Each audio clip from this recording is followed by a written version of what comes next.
ఓం గం గణపతయే నమః. ఓం విశ్వక్సేనాయ నమః. మనము ఈ 44వ రోజున శ్రీ నృసింహ పురాణములో శంతను మహారాజు గురించి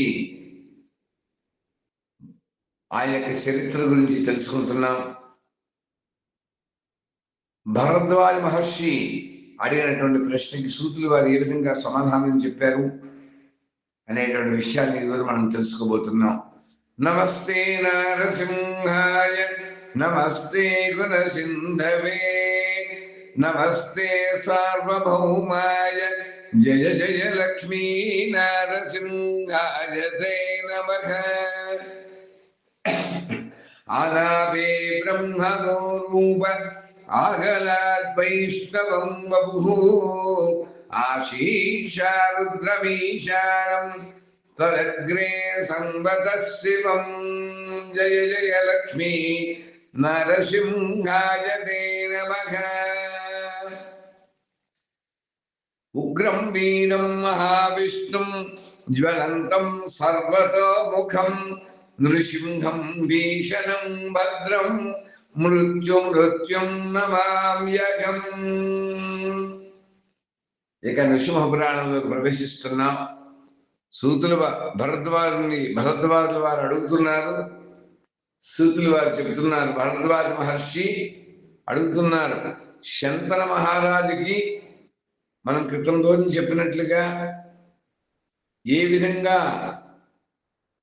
ఆ రథం ఎక్కడానికి సాధ్యపడలేదు, తర్వాత అతనికి శక్తి ఎలా వచ్చింది, ఆ వివరములన్నీ కూడా చెప్పవలసిందని చెప్పి ప్రార్థన చేశారు. అంత సూతులు వారు అంటున్నారు, ఓ భరద్వాజ, పూర్వం ప్రాప్తించినటువంటి సమస్త పాపాలను పోగొట్టేటటువంటి చరిత్రను చెప్తున్నాను విను.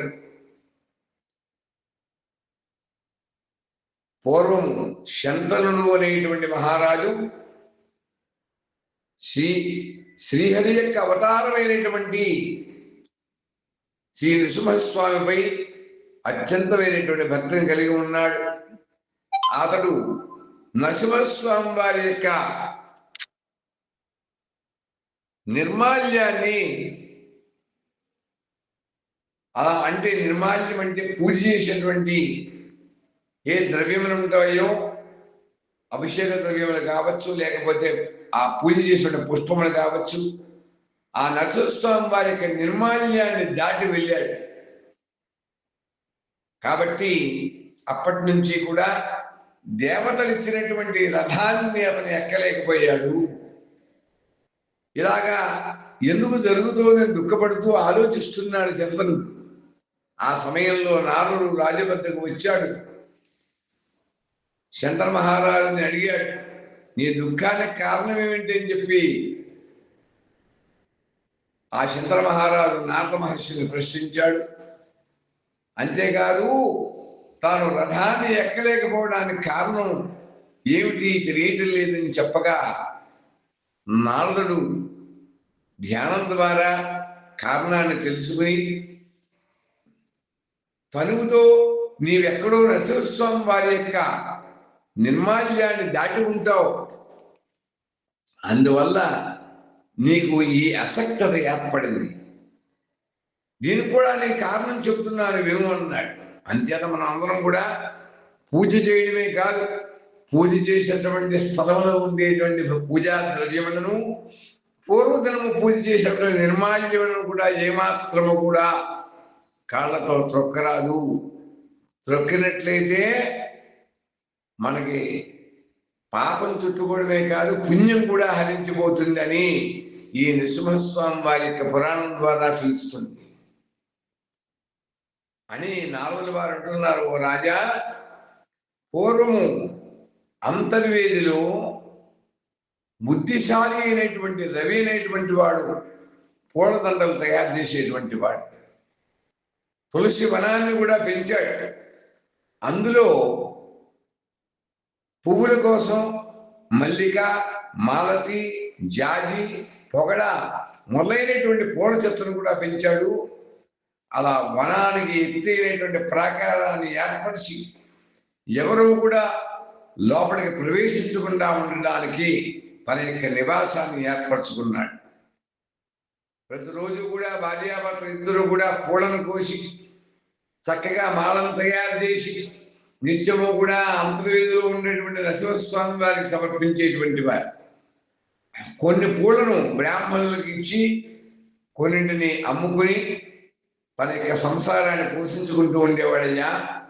ఇలా ఉండగా ఇంద్రుని యొక్క కుమారుడు రథం మీద అక్కడికి రాత్రి కూడా అప్సరసలతో కలిసి వచ్చి సువాసనకు, ఈ పూల చెట్టు యొక్క సువాసనకు ఆశపడి పూలన్నింటిని కూడా తీసుకుపోవడానికి ప్రయత్నం చేశాడు. అలా ప్రతి నిత్యము కూడా పూలు లేకపోవడం చూసి అలా పూలమాలను తయారు చేసేటువంటి అంతర్వేదిలో నివసించేటువంటి ఈ రవి అనేటువంటి వ్యక్తి, ఈ వనానికి ద్వారం లేదు, దూకటానికి శక్యం కానటువంటి ప్రాకారం ఉంది, కానీ ఈ పూలు ఎలా మాయమైపోతున్నాయా అని ఆలోచించాడు. ఆలోచించడమే కాదు, ఈ పూలను తీసుకుపోవడానికి మానవులకు సాధ్యం కానటువంటి పని ఏమిటిది, దీన్ని కనిపెట్టాలి అనుకుని మేధావి అయినటువంటి అతడు రాత్రంతా కూడా మేల్కొని ఉన్నాడు. రోజులాగే ఒకడు వచ్చాడు, పూలను కోసుకుపోతున్నాడు. అది చూసి ఆ రవైనటువంటి ఆ పూలమాలల యొక్క వ్యాపారి మిక్కిలి దుఃఖించాడు. తర్వాత నిద్రలో అతనికి స్వప్నంలో నరసింహస్వామి వారి యొక్క దర్శనం కలిగింది. స్వామివారు అంటున్నారు, కుమారా, నా నిర్మాల్యాన్ని తీసుకువచ్చి పూల తోట యొక్క సమీపంలో విరజిమ్ము అని చెప్పారు. అలా స్వామి యొక్క ఆదేశం చేత అది పాటించాడు. ఇలా కనుక నువ్వు చేసినట్లయితే ఆ ఇంద్రపుత్రుణ్ణి నీవు అడ్డగించవచ్చు, దీనికి మరొక ఉపాయం లేదు అని చెప్పాడు. అలా దుష్టుడైనటువంటి ఇంద్రపుత్రుణ్ణి అడ్డగించడం కోసం ఇదే చేయదగినటువంటి పని అని కూడా చెప్పాడు నరసింహస్వామి వారి అతనికి స్వప్నంలో.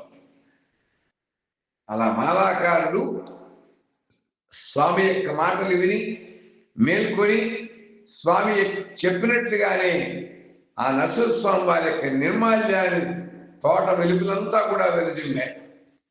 అలా ఇంద్రపుత్రుడు ఎప్పట్లాగానే రథం మీద వచ్చాడు. కిందకి దిగి ఎవరికి కనపడకుండా పూలు కోస్తూ నేలపై ఉన్నటువంటి స్వామి యొక్క నిర్మాల్యాన్ని దాటడం వల్ల అతనికి రథం ఎక్కేటువంటి శక్తి లేకుండా పోయింది. అప్పుడు ఆ సారథి ఇంద్రపుత్రుడితో నీకు రథాన్ని ఎక్కేటువంటి శక్తి పోయింది అని చెప్పాడు. నీవెక్కడనే భూమి మీదనే ఉండు, నేను స్వర్గానికి వెళతాను అని చెప్పాడు. అప్పుడు ఇంద్రుని యొక్క కుమారుడు పాప పరిహారాన్ని చెప్పమని చెప్పి ఆ రథసాధనను కోరాడు. అప్పుడు ఆ రథసాధన అంటున్నాడు, కురుక్షేత్రంలో పరశురాముడు 12 సంవత్సరములు పట్టేటువంటి ఒక యజ్ఞాన్ని చేస్తున్నాడు. అక్కడికి వెళ్ళి ప్రతిరోజు కూడా బ్రాహ్మణుల యొక్క ఎంగిళ్ళను, ఆ ఎంగిళ్ళ విస్తరణను తీసి శుభ్రం చెయ్యి, దీనివల్ల నీకు పరిశుద్ధత కలుగుతుంది, పాప పరిహారం అవుతుందని చెప్పి ఆ సారథి దేవలోకానికి వెళ్ళిపోయాడు. అందుచేత దీనివల్ల మనకి ఏం తెలుస్తుంది అంటే, నరసింహస్వామి వారి యొక్క నిర్మాల్యాన్ని కనుక తొక్కినట్లయితే 12 వర్షములు 12 సంవత్సరాలు మనకి పీడ పట్టుకుంటుంది. మన ఎలా పోతుంది అంటే, ఎంగిలి విస్తరణలు 12 సంవత్సరాలు తీస్తే దేవాలయాల యొక్క మెట్లుకి సేవ చేస్తే, ఆ మెట్లు కడిగి బొట్లు పెట్టి ఇవన్నీ సేవ చేస్తే పోతుంది అని ఈ నరసింహపురాణం ద్వారా మనకు చెప్తున్నారు స్వామి. అంతేకాదు, ఇంద్రపుత్రుడు కురుక్షేత్రంలో సరస్వతీ నది ఒడ్డున పరశురాముడికి యజ్ఞంలో బ్రాహ్మణుల యొక్క ఎంగిళ్ళు శుభ్రం చేస్తున్నాడు. ఈ విధంగా 12 సంవత్సరములు పూర్తి అయిన తర్వాత బ్రాహ్మణులకు సందేహం కలిగి, ఓ మహానుభావ, నీవెవరివి, ఎందుకు ఇక్కడ యజ్ఞంలో ఎంగిళ్ళను నిత్యము కూడా శుభ్రం చేస్తున్నావు, కానీ భోజనం మాత్రం చేయటం లేదు, నీ విషయంలో మాకు సందేహం కలిగింది అని ప్రశ్నించారు. దానికి సమాధానంగా ఇంద్రకుమారుడు తన వృత్తాంతాన్ని వారికి చెప్పి స్వర్గానికి వెళ్ళాడు అని ఈ నృసింహపురాణం ద్వారా మనం తెలుసుకుంటున్నాం. అలా కాబట్టి ఓ రాజా, నీవు కూడా పరశురాముడిని 12 సంవత్సరాల యజ్ఞంలో బ్రాహ్మణుల యొక్క ఎంగిలను శుభ్రం చెయ్యి. బ్రాహ్మణులు తప్ప నీ పాపాన్ని ఇతరులు ఎవరు కూడా పోగొట్టలేరు. ఈ విధంగా ప్రాయశ్చిత్తం కనుక చేసుకుంటే మీకు దేవతలు ఇచ్చినటువంటి రథాన్ని ఎక్కేటువంటి శక్తి వస్తుంది. కాబట్టి ఓ బుద్ధిశాలి, ఈనాటి నుండి కూడా మీరు కూడా నృసింహస్వామి వారి యొక్క నిర్మాల్యాన్ని ఎన్నడూ కూడా దాటరాదు. ఇలా చెప్పినటువంటి మీదట శంతనుడు బ్రాహ్మణుల యొక్క ఎంగిలను శుభ్రం చేసి 12 సంవత్సరాల తర్వాత దేవతల యొక్క రథాన్ని ఎక్కేటువంటి శక్తిని పొందగలిగాడు అని సూతుల వారి భరద్వాజునికి తెలియజేస్తున్నారని మనకు ఈ నృసింహపురాణం ద్వారా తెలుసుకుంటున్నాం. అలా శంతనుడు నరసింహస్వామి వారి యొక్క నిర్మాల్యాన్ని దాటడం వల్లనే మొదట రథాన్ని ఎక్కేటువంటి శక్తిని కోల్పోయాయి. అలా పరశురాముడి యొక్క యజ్ఞంలోని బ్రాహ్మణులకు చేసినటువంటి శాప వల్ల రథాన్ని ఎక్కగలిగేటువంటి సామర్థ్యాన్ని, శక్తిని కూడా తిరిగి పొందగలిగాడు. కాబట్టి ఓ రాజా, నిర్మాల్యాన్ని దాటితే కలిగేటువంటి దోషాన్ని నీకు వర్ణించాను. అలాగే బ్రాహ్మణుల యొక్క ఎంగిలను తుడిచినందువల్ల కలిగేటువంటి పుణ్యాన్ని కూడా నీకు వివరించాడు. పరిశుద్ధుడైనటువంటి గొప్పవాడు ఎవరైతే పాప పరిహారాన్ని కోరుకుంటూ ఉంటారో వారు పరిశుద్ధులైనటువంటి వాడు బ్రాహ్మణుల యొక్క ఎంగిలను శుభ్రం చేసినట్లయితే అది ఎంతో పుణ్యప్రదం అని చెప్పి ఈ నరసింహస్వామి వారి యొక్క పురాణం ద్వారా తెలియజేస్తుంది. అంతేకాదు, మహాత్ములకు సేవ చేసిన, ఎక్కడైనా అన్నదానం జరిగేటువంటి చోట్ల ఆ ఎంగిలి విస్తరణం తీసినా అది ఎంతో పుణ్యప్రదం అని మనందరం కూడా తెలుసుకోవాలి. ఇది ఆనాటి కథ. కాకపోతే మనం అన్వయించుకుని కలియుగంలో ఎక్కడైనా ఏ మహానుభావులైనా, ఎక్కడైనా దేవాలయముల్లో కావచ్చు, ఏ ఏ సందర్భములలో ఎక్కడైనా అన్నదానములు ఆచరించేటువంటి చోట అటువంటి సేవ చేసినటువంటి వారికి పురాజన్మ దుష్కృతములన్నీ కూడా తొలగి వారికి మంచి రోజు వస్తాయి అని చెప్పేసి మనం కూడా తెలుసుకోవాలి. ఇంకా యజ్ఞయాగాదులు ఎక్కడైనా పరిశుద్ధులైనటువంటి వారు, ఆ ఋత్విక్కులు, ఆచార్యులు, గురువులు, పెద్దలు వారికి సేవ చేసేటువంటి భాగ్యం కనుక మనకు కలిగిందా, అంతకన్నా అదృష్టం లేదు అని మనం తెలుసుకోవాలి. ఇలా భక్తితో మనం ఆచరించినట్లయితే సమస్తమైనటువంటి పాపాలను కూడా పోగొట్టుకుని గోదానం చేసేటువంటి ఫలితాలను కూడా స్వర్గంలో వారు అనుభవిస్తారు. ఎక్కడైనా అన్నదానం చేసినటువంటి చోట విస్తలను, ఎంగిలి విస్తలను తీసినా, మహాత్ములు, పుణ్యాత్ములు యజ్ఞయాగాదులు జరిగేటువంటి చోట అటువంటి సేవ చేసినా కూడా వారికి గోదాన ఫలితం కలిగి వారికి స్వర్గప్రాప్తి కలుగుతుందని శ్రీ నృసింహపురాణం ద్వారా మనకి తెలియజేస్తున్నారని తెలియజేస్తూ, అంచేత మనందరూ కూడా నిత్య జీవన విధానంలో ఎన్నడూ కూడా ఈ యొక్క నిర్మాల్యాన్ని దాటరాదు అనేటువంటి ఈ యొక్క చక్కటి నీతి వాక్యాన్ని మనం తెలుసుకోవాలి, మంచి వాక్యాన్ని మనం పాటించాలి అని అందరం కూడా తెలుసుకోవాలని తెలియజేస్తూ ఈరోజు మనం స్వస్తి చెప్పుకుంటున్నాం.